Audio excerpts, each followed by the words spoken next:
For the Ballontine, we're going to start by removing the legs in the exact same way as we removed them for the 8 cut. We'll hyperextend those thigh bones so they pop out of the socket and show off our oysters, making our cross cut across the top, and then little nick at the top of the oyster so that we can get our finger in to loosen that oyster meat off, and then we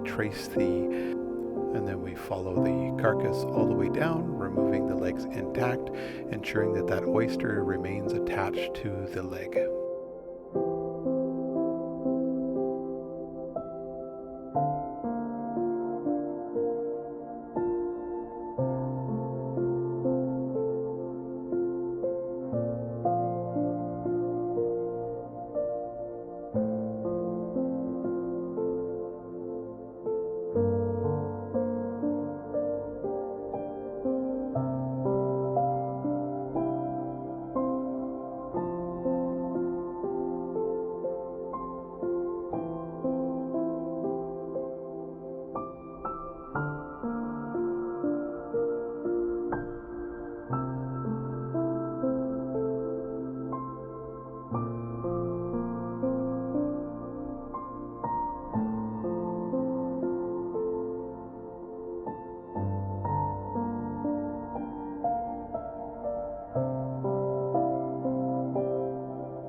Now that we have both legs removed, our next task is we want to remove the drumstick bone and the thigh bone and remove any cartilage so that we have a boneless piece of meat with the skin all intact with no holes in it.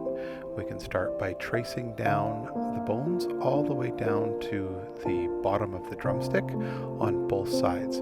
Just use the tip of your knife. Make sure you don't go too deep.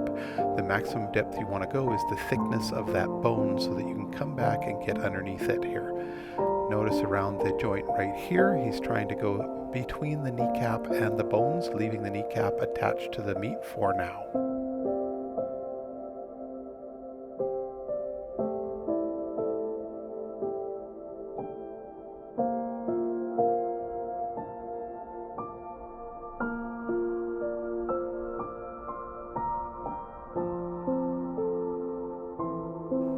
Now that we've gone the depth of the bone, we can come back and start to bring our knife underneath the bone, releasing it from the usable meat.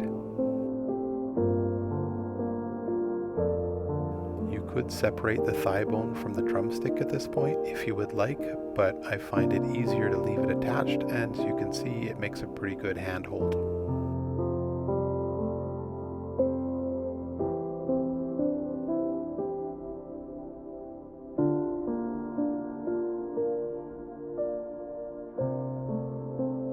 Now that we have the bones removed, just where the foot would have attached, we want to make sure that we trim any tendons off and make sure that the heavy tendons are gone.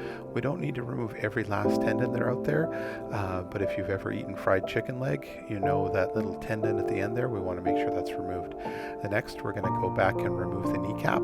Now, be careful right here, because when you go underneath the kneecap, there is no meat between the kneecap and the skin, and we do not want to poke a hole in the skin.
this leg, we're leaving the kneecap attached to the bone. It can be done. It's a little bit more tricky, and you just want to be very careful that you don't cut through the skin underneath.